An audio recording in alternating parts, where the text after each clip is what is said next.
നമസ്കാരം. മഠത്തിലെ രുചിയിലേക്ക് എല്ലാവർക്കും സ്വാഗതം. ഇന്നത്തെ റെസിപ്പി ഇപ്പോൾ ധാരാളമൊക്കെ മാങ്ങ കിട്ടുന്ന സീസണല്ലേ, അപ്പോൾ കുറച്ച് മാങ്ങ റെസിപ്പീസ് ഇടാമെന്ന് വിചാരിച്ചു. ഇനി ഉണ്ടോ വരണോ.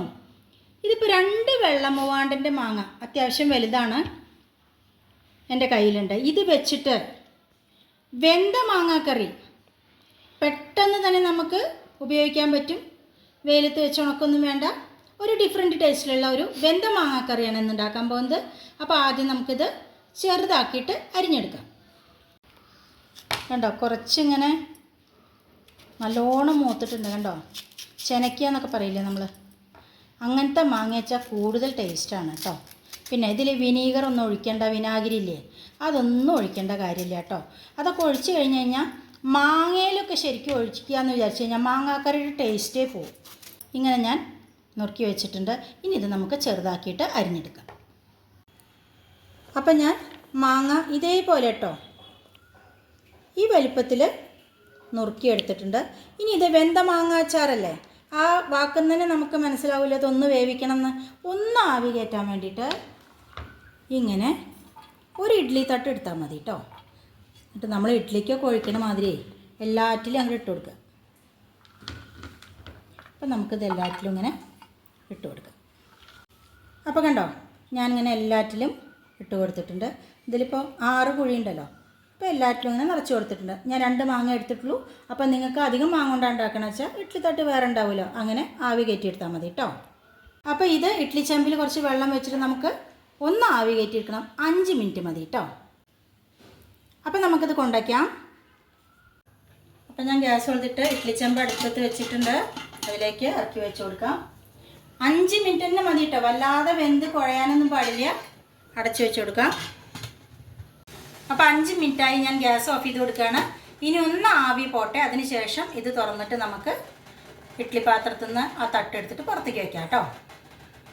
ഇനി നമ്മുടെ മാങ്ങാക്കറിയുടെ കൂട്ടിലേക്ക് ഒരു 3/4 ടേബിൾ സ്പൂണോളം കടുക്, ഒരു 1/2 ടീസ്പൂൺ ഉലുവ,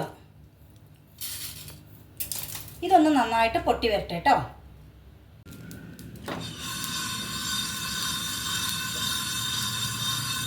ഞാൻ കായപ്പൊടിയാണ് ഇട്ട് കൊടുക്കുന്നത്. ഇനി കായം വറുത്ത് പൊടിക്കണമെന്നുണ്ടെങ്കിൽ ഈ സമയത്ത് ഒരു കഷ്ണം കായം കൂടി ഇതിലേക്ക് ഇട്ട് കൊടുത്താൽ മതി കേട്ടോ. കുഞ്ഞു കുഞ്ഞിയെ കഷ്ണാക്കിയിട്ടാണ് ഇട്ട് കൊടുത്താൽ മതി.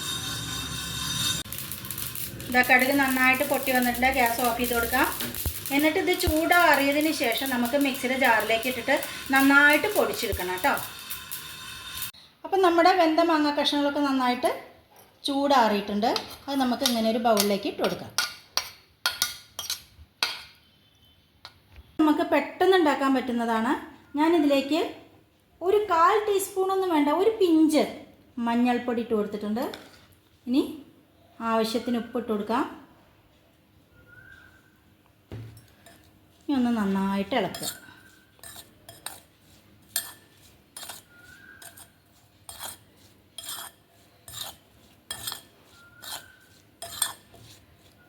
ഇവിടെ ഇരിക്കട്ടെ. ഇപ്പോൾ കണ്ടോ, ഞാൻ കടുക് ഉലുവയും കൂടി നന്നായിട്ട് പൊടിച്ചു കൊണ്ടുവന്നിട്ടുണ്ട്. ഇനി നമുക്ക് അടുപ്പ് കത്തിക്കാം. ഇപ്പോൾ ഞാനൊരു മൺചട്ടി അടുപ്പത്ത് വെച്ചിട്ട് നല്ലോണം 2 ടേബിൾ സ്പൂൺ നല്ലെണ്ണയാണ് ഒഴിച്ചു കൊടുത്തിരിക്കുന്നത്. കാരണം നമ്മളിതിൽ വെള്ളേത് ഒടിക്കുന്നില്ല കേട്ടോ. 2 വലിയ മാങ്ങ എടുത്തിട്ടുണ്ടായിരുന്നു, അതിൻ്റെ അളവാണ് ഞാൻ പറയുന്നത്. പിന്നെ ഇത് പുറത്ത് വെക്കാം എത്ര ദിവസം വേണമെങ്കിലും. സാധാരണഗതിയിൽ നമ്മൾ 2 മാങ്ങ കൊണ്ടൊക്കെ ഉണ്ടാക്കുമ്പോൾ അധികമൊന്നും ഉണ്ടാവില്ലല്ലോ, ഇവിടെ നിന്ന് അധികരിക്കില്ല കേട്ടോ. അപ്പോൾ വളരെ കുറേശ്ശെ കൂടുന്ന ആൾക്കാർ ഒരു 2-3 ദിവസം കഴിഞ്ഞാൽ ഫ്രിഡ്ജിലൊന്ന് വെച്ചോളൂ കേട്ടോ. പിന്നെ അതുപോലെ തന്നെ സ്പൂണൊക്കെ എടുക്കുമ്പോൾ ഒട്ടും വെള്ളമൊന്നും ഇല്ലാതൊക്കെ ശ്രദ്ധിക്കണം. അങ്ങനെയൊക്കെ ചെയ്യാച്ചാൽ 6 മാസം വരെ ഒരു കേടും കൂടാതെ ഇരിക്കും. അപ്പോൾ എണ്ണയിലേക്ക് ഞാൻ ഒരു 1/2 ടീസ്പൂൺ കടുക് ഇട്ട് കൊടുക്കുകയാണ്. ഒന്ന് പൊട്ടി വരട്ടെ. അപ്പോൾ ഇത് കടുക് നന്നായിട്ട് പൊട്ടിയിട്ടുണ്ട്. ഇനി നമുക്ക് ഗ്യാസ് ഒന്ന് ഓഫ് ചെയ്ത് കൊടുക്കാം കേട്ടോ. കാരണം മുളക് പൊടി ഇടണം. അപ്പോൾ ഈ ഒരു ചൂടിലിട്ട് കഴിഞ്ഞാൽ മൺചട്ടി ആയ കാരണം തന്നെ അത് കരിയാൻ ചാൻസ് ഉണ്ട്. അത് കാരണം ഞാൻ ഗ്യാസ് ഓഫ് ചെയ്ത് കൊടുത്തു. എന്നിട്ട് ഒരു 2 മിനിറ്റ് വെയിറ്റ് ചെയ്തിട്ട് മതി മുളക് പൊടി ഇടുക. കരിവേപ്പിൻ്റെ ഇലയും കൂടി ഇട്ട് കൊടുത്തിട്ടുണ്ട്. അത് ഗ്യാസ് ഓഫ് ചെയ്തതിന് ശേഷം തന്നെ ചെയ്യണം കേട്ടോ. ഇനി ഇതിലേക്ക് മുളക് പൊടി, കാശ്മീരി ചില്ലി എരിയുള്ള മുളക് പൊടി 2 കൂടി ഞാനൊരു 1.25 ടേബിൾ സ്പൂൺ ഇട്ട് കൊടുത്തിട്ടുള്ളൂ, അത് മതി.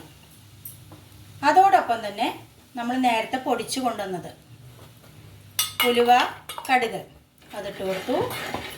ഇനി നമുക്ക് കായത്തിൻ്റെ പൊടി ഒരു 1/2 ടീസ്പൂൺ, അതും ഈ സമയത്ത് ഇട്ട് കൊടുത്താൽ മതി. ഞാൻ ഗ്യാസ് ഓഫ് ചെയ്തിരിക്കുകയാണ്, പ്രത്യേകം ശ്രദ്ധിക്കണം. ഗ്യാസ് ഓൺ ചെയ്തിട്ട് ഇതൊന്നും ഇട്ട് കൊടുക്കരുത് കേട്ടോ. നല്ല ചൂടുണ്ട്, കണ്ടില്ലേ? ഇനി ഇതിലേക്ക് നമ്മൾ തയ്യാറാക്കി വെച്ചിരിക്കുന്ന മാങ്ങ, ഉപ്പ് നമ്മൾ ഇട്ട് കൊടുത്തിട്ടുണ്ട്. പോരെ നോക്കിയിട്ട് രണ്ടാമത് വേണമെങ്കിൽ ഇടാം കേട്ടോ.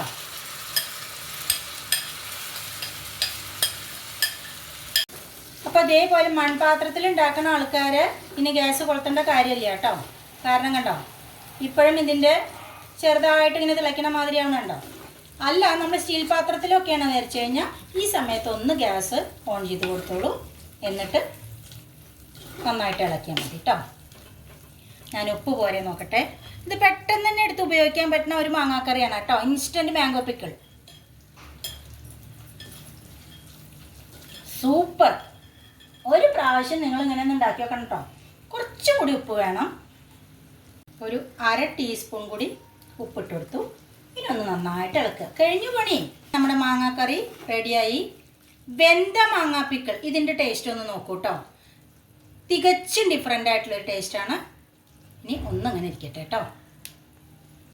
അപ്പോൾ കണ്ടോ, തികച്ചും ഡിഫറെൻ്റ് ആയിട്ടുള്ള ടേസ്റ്റുള്ള വെന്ത മാങ്ങാച്ചാറ് ട്രൈ ചെയ്തിട്ട് എന്തായാലും ഫീഡ്ബാക്ക്സ് അറിയിക്കണം കേട്ടോ. എന്നിട്ട് എന്തായാലും ഫീഡ്ബാക്ക്സ് അറിയിക്കണം. മറ്റൊരു പുതിയ വീഡിയോ ആയിട്ട് നാളെ കാണാം. അതുവരേക്ക് ടാറ്റാ.